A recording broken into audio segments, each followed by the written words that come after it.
Hello and welcome to the Jank Diver Gaming Peasant Cube update for Bloomburrow. I know for a lot of people this is the most anticipated set of the year, and I have to say this one actually held up. I wasn't super excited for it, but once the spoilers started coming through, it really captured a sense of whimsy and the designs were really sweet. So I'm very excited to talk about this one. So let's hop in and take a look at what we're changing. As usual, we'll start out in white. And we're going to be trying out Seasoned Wear and Guard in place of Usher of the Fallen. Usher's been fine as far as Savannah Lions go, but we're kind of in the process of cutting these. They just don't hold up very well, especially in this environment. There's a lot of 1/1 tokens, and Usher's upside doesn't come up enough. The Wear and Guard we figure should be active by turn 3 and should be a reasonable threat for Boros and Selesnya aggressive decks. Another rabbit's coming in with Intrepid Rabbit. It's a pretty mediocre 3-drop, but we think it's actually a pretty good 4-drop as you're going to end up getting 4/3 worth of stats as well as 2 triggers to help push through damage on that turn. So we're kind of considering this a 4-drop for our purposes. And Scrap Art Cohort only gives 4/2 worth of stats, as well as not giving these ETB triggers to help push damage. It does come with the Unearth ability, but we actually don't think that comes up as relevant enough due to how expensive it is. We think for most decks, most of the time, Intrepid Rabbit's going to be better. We're replacing Raise the Alarm with Hop to It. These sort of token-producing effects that scale up on mana tend to get at their best around the 3 to 4 mark. So we're going to go ahead and make this swap. We're going to replace Take Up the Shield with Crumb and Get It. Take Up the Shield has been fine, but we really like when these effects are a little bit cheaper, and the extra stats you get the turn you play this card will make it more likely that your creature naturally survives. The Indestructible for a single mana has proven problematic with Tyvar's Stand, but we think the situation's a little bit different in white because the creatures just tend to be naturally smaller and the protection effects are a little more important. So we're going to go ahead and give this a shot and see how it plays. We're finally giving Oketcher's Monument a break. This card is a very solid card. However, it mostly exists to combo with Core Skyfisher and to enable paying a single white mana to make a token with that card. And I mean, generally speaking, it's pretty good and it'll play well in your tokens decks, but it's been in the cube for forever. We're going to try out Dewdrop Cure. We're not 100% sure on this one, but there's a lot of good 2-drops, especially in white. And so we think this card will provide some nice late game value if you get there. Moving into blue, we're going to start with Hydroelectric Specimen, swapping out for Daring Wave Rider. Hydroelectric Specimen wasn't very good. Even as an MDFC, this card just didn't quite do enough to really get there. It couldn't redirect abilities, which ended up costing the card a lot of value. Daring Wave Rider should be a pretty good card. These sort of 6-mana do-a-thing effects like Skoa and Ferrisband Brawler have played pretty well, and this one we suspect a lot of the times is going to be pulling from other colors to flashback a removal spell, but sometimes if you're in a good board state, you'll be able to draw cards or make tokens or something like that with this card that'll give it a level of flexibility that those other cards don't have. We both love Snapcaster Mages, so even if they're a little expensive, we're going to try it. We're going to replace Waker of Waves with Eddie Merc Crab. The Waker has been a decent but sort of replacement level finisher in blue for a while. It's pretty good against go wide boards and can be backbreaking against some of those decks on top of having a cheap buyout mode, but lost a lot of its point in the cube when we moved blue-black away from Reanimator. Eddie Merc Crab looks to be a fairly large creature that will be much more efficient to play. The coming into play tapped with Flash has proven not to really be that big of a deal, and it taps 2 creatures anyways. This will provide some redundancy with Tolarian Terror for these sort of big finisher spells payoffs that a number of decks in our environment are looking to play. Shrieking Drake was really starting to show its age. We put it in the cube just to see what would happen if anybody would do anything with it, and shockingly no one did. We're bringing in what we suspect will be a forever card in Plume Creed Escort. This card looks amazing. It's already a totally fine stat line, but the extra value of being able to give hexproof sort of puts it in the conversation of Zephyr Sentinel type cards, except you don't lose the tempo. I guess the trade-off there being you don't get to rebuy ETBs, but with this and Zephyr Sentinel, protecting your creature should become a much more reliable plan. We're going ahead and giving Mist Raven a break. This is a classic. We're swapping it out for Splash Lasher. They sort of play in similar space. We like the Lasher's ability to be a little bit bigger, both in terms of stat line and impact, if you can play the Offspring mode of it. The Mist Raven also suffers from the fact that right now, because of all the bounce effects we already have Mana War at 3 and Defiler Eldrazi at 5. And so we didn't want to have every single mana value just having a bouncer, so we decided to put this tap effect in that's a sort of a similar tempo effect, but experimenting with a little bit of different space. Next up, we have Visage Bandit coming out for Shoreline Looter. Visage Bandit was a bit of a disappointment. We had kind of pegged it as an interesting test card, and unfortunately, those don't always pan out. This card basically needed to be plotted to set up, and that's oftentimes a death knell in the early game. You really, in these slower value decks, can't be tapping out without adding to the board. And then your opponent knew it was coming and could hold up a removal spell for your next turn when you presumably did cast a creature worth copying. So overall, the Bandit was just a bit too much of an ask for what it was providing, even if it was a cool effect. Shoreline Looter is going to join the ranks of powerful blue looters. This card is better than any of the uncommons I can think of that we've previously had at this kind of effect. Being unblockable means it's a great place to put stat buffs, and even when you can't do that, it'll be smoothing out your draws. And then later into the game will be a full-blown draw engine your opponent needs to answer. It could end up a little bit homeless, but the power level is certainly there. We're going to test Essence Scatter swapped for Long River's Pool. This is one I could absolutely see getting reverted pretty quickly, but it's strict upside if you're able to pay the blue casting cost. There's not a ton of cards that you're going to want to give your opponent an entire card in order to counter, but a few of them like Rise from the Tides or Spider Spawning could be really big to have an extra access to counter. I would gladly give my opponent a card for them not to resolve a Rise from the Tide in most situations. All right, and that takes us into black, where we're going to go ahead and swap Vampire Spawn for Rick's Patrol. It's a pretty massive increase in mana cost here, but Vampire Spawn has been relatively underplayed, and it's a pretty vanilla creature. It is good, and I'm sure if we had data for this cube, that if people played it, it would probably have a solid win rate. It was the original 17-land darling after all.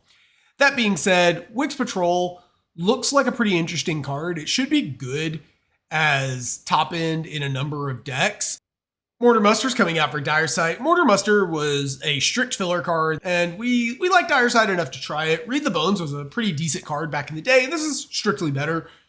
It remains to be seen how much better Surveil 2 is than Scry 2 in most situations, but it is going to be a better card. And black can afford to have one of these divination-y type effects. Going ahead and making a set of swaps to bring in some removal spells.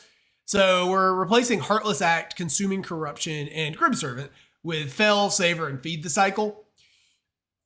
We were on the fence if we wanted to run all three of these, but Grim Servant's been really bad. Heartless Act and Consuming Corruption are both fine. We suspect Fell in most cases will probably be worse than any of the instant speed Doomblades, but this text box was way too clean to not at least give it a shot.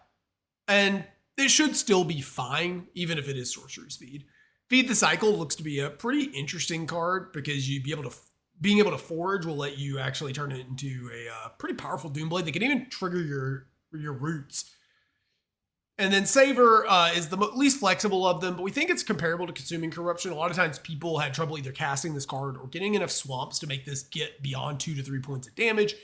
So Savor should, generally speaking, be relatively comparable. You'll have to pay for your life gain, but it also makes a game object, so it should be about even and probably better in terms of overall impact.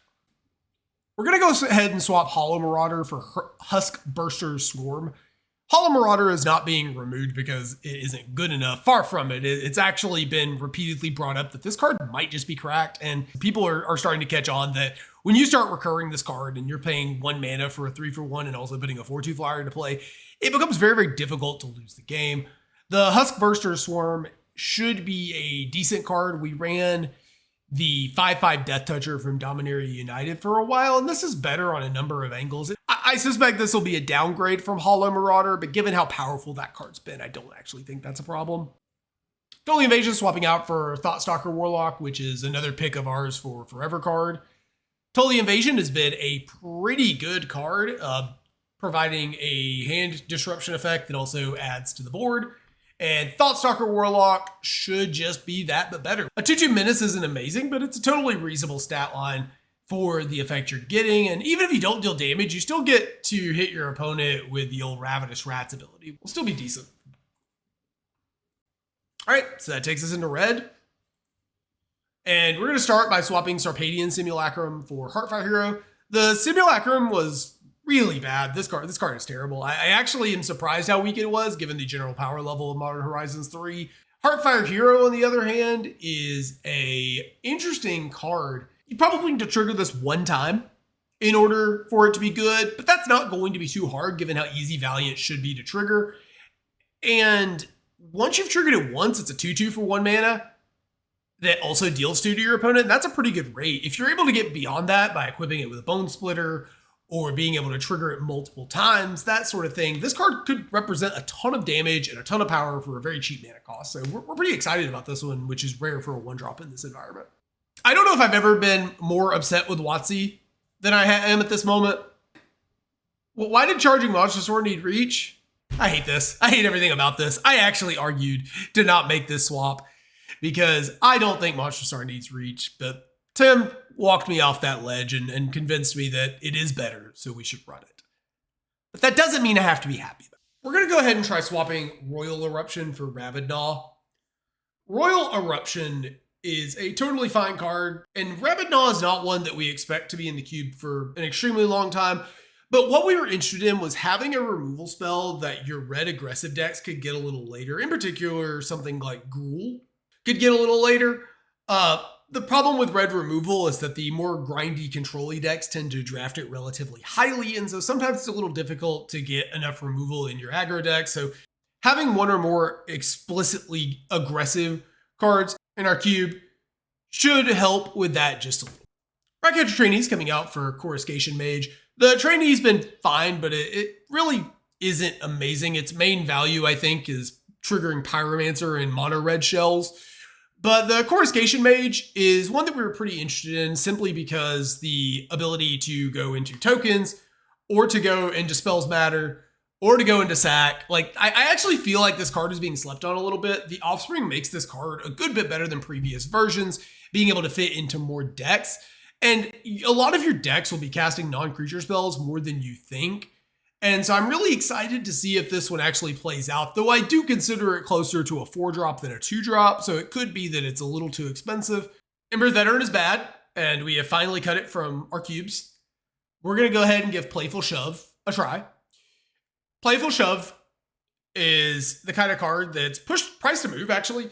1 damage to any target draw card means that the floor is relatively high on it. There are a lot of 1 toughness creatures in this environment that you kind of need to kill and are extremely powerful. If you're able to come out in the exchange with Playful Shove, you're going to feel really good about it. And sometimes you're just going to attack with this card and finish off a creature or just point it at your opponent's face to trigger your prowess. I think overall the floor on this card is high enough that it should be a good role player in a number of decks. And that takes us into green, where we're going to start with replacing Aloe Alchemist with Bushy Bodyguard. I really like Aloe Alchemist. I think it's a really sweet design, but unfortunately this card just doesn't really line up super well. A lot of times you have to play it as a 2-drop early into the game, or you're not able to take advantage of the timing sensitive nature of the plot. Overall led to Aloe Alchemist being fine, but a little disappointing given how I felt about it when I saw it the first time. Bushy Bodyguard looks really interesting. It is going to be a little difficult to get all the value out of this. You have to forage either 2 food or 6 cards to get everything.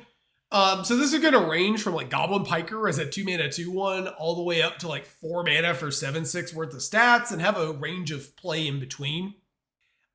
We think it's interesting enough, and we like when these sort of cards exist that can support an archetype without being limited to that archetype. So this is sort of the effects that we're looking for, even if this one could end up being really, really explosive if your graveyard is stocked.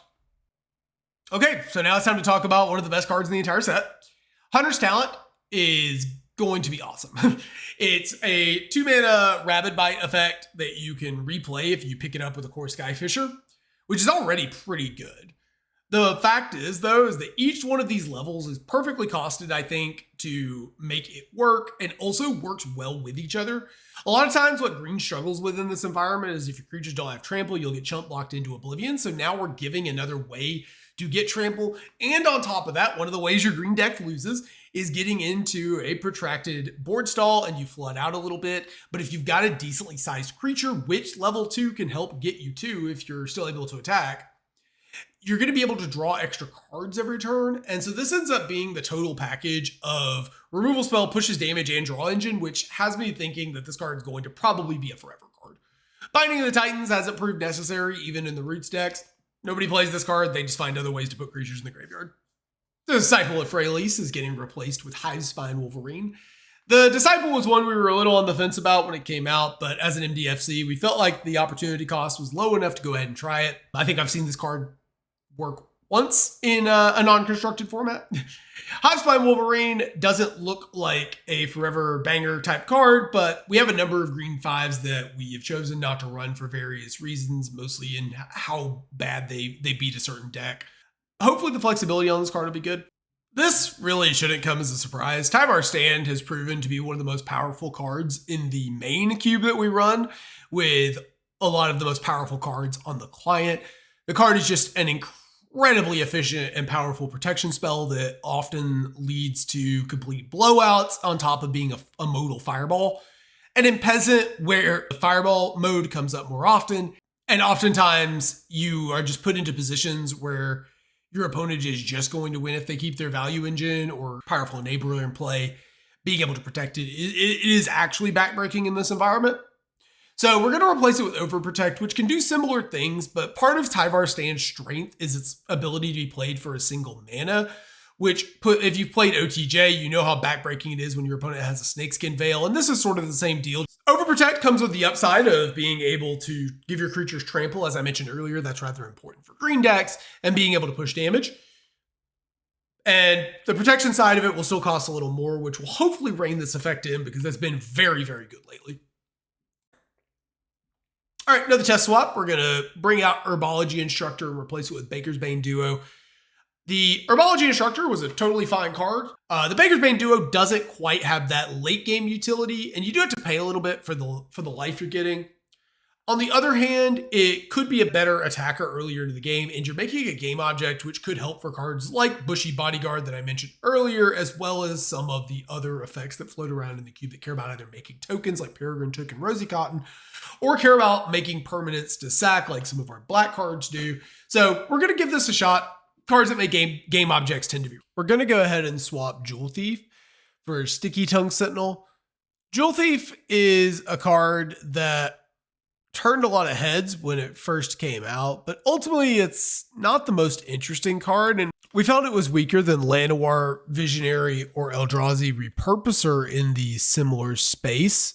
So we're going to cut it to try out the Sticky Tongue Sentinel, which is just another in the sort of Skyfisher variants that they print these days. This one being in a different color, as well as having decent stats, should make it a pretty powerful card. It's not going to be a head turner, but it should be a solid value role player across a number of different archetypes.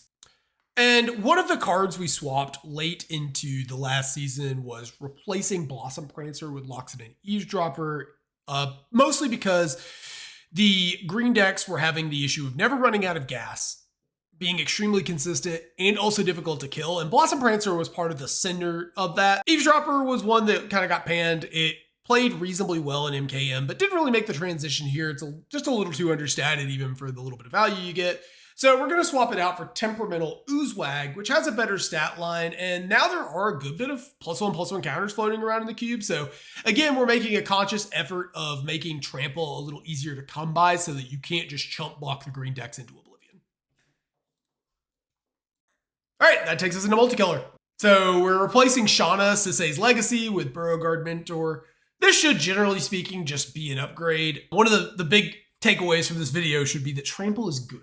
All right, we're also replacing Cosmic Rebirth with Head of the Homestead. Rebirth is a pretty cool card, but it's mostly just a splash card that people play to continue getting extra sources of recursion in this cube.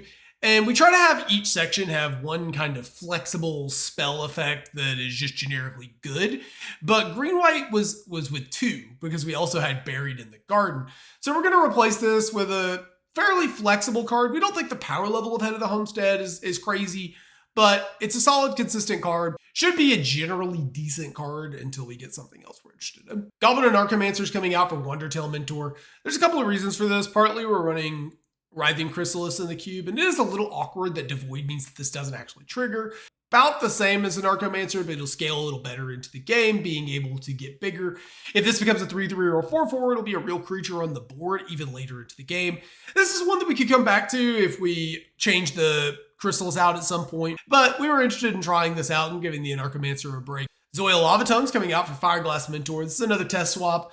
Zoya has never really caught on. I'm a pretty big fan of the card, but even I'll acknowledge that the card is open enough that very frequently it doesn't do a ton, even if you get it out early, though it is a totally reasonable card. Fireglass Mentor is a pretty mediocre 2-drop, but if you're able to keep it alive and do damage, it'll do a decent Prosper impression for this environment. And then finally, we're trading out Mobile Homestead for Tangle Tumbler. We're unsure if the Tumbler will actually be good, but there are a ton of tokens in this cube, and if you're able to really take advantage of this, it's a 6/6 Vig for 3 with some upside. So we actually think that that's a pretty interesting effect, if nothing else. All right, so just real quick, I'm going to throw up the change log. This just has all the cards that came out and went in. All right, and as usual, thank you for joining me. If you want to try this cube out or any of our other great cubes, you can come join us on the Jank Diver Gaming Discord, where Wednesdays and Sundays at 7:30, we play our Jank Diver Gaming main cube. That's our rarity unrestricted cube that plays a pretty high, but not the highest power level on the client. Fridays at 7:30 p.m., we play Player's Choice F&M, where players are given a choice of 3 cubes and they vote and then play the one that they want. Saturday and Sundays at 2:30 p.m. EST, we have our Variety Cube. A lot of these cubes are going to be cubes either made by our admin teams or cubes designed by members of the community. So this is where you're going to find a lot of the wackier cubes that we run. Saturday at 7:30 p.m. is this Jank Diver Gaming Peasant cube, the very one we talked about in this video. So if you want to play that, come join us on Saturday evenings. You can find more great content at youtube.com/@JankDiverGaming, which I assume is where you saw this video. You can find me, Chris, and Tim talking about Magic, and specifically Cube, on the Jank Tank, which you can find on Libsyn, our YouTube page, as well as Spotify. And you can find me, Teld, talking on twitch.tv/TeldTalk, where I'll stream a lot of our cubes when I play them. Thanks for joining me. Have a great day.